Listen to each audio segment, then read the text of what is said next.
Abaty amritsa Leonard. Zo de tana la paray. Ampifaly anareo tongindray ity le andro andro iray tena milaya satria andro tokanatrany andro tokana no sady mamy satria andro tokanatrany andro tokana no sady mamy kandao ayaraky falya satria ny andro tsika androany de andro tokana no sady mamy satria ny andro tsika androany de andro tokana no sady mamy kandao amisay arandie yarakay faly sy fakatia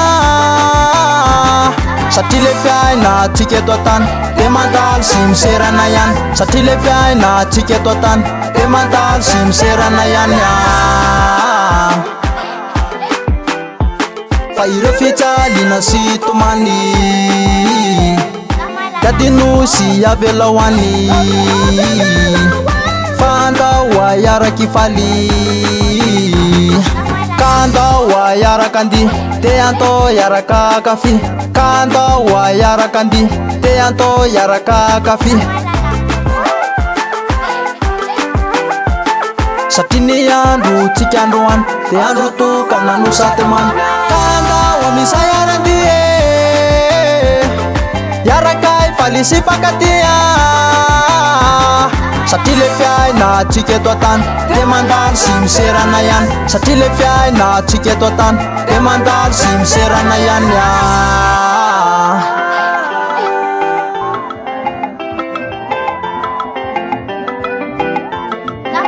etseo any vatanao te afimandia atao fotry sao te etseo any vatanao te afimandia atao fotry sao satria ny andro tsika androany de andro tokana no sady mamy satria ny andro tsika androany de andro tokana no sady mamy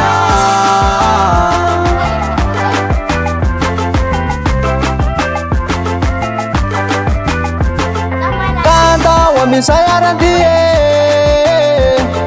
yarakay faly sy fakatia satria le fiaina tsika eto antany de mandalo sy miserana ihany satria le fiaina tsika eto antany de mandalo sy miserana ihany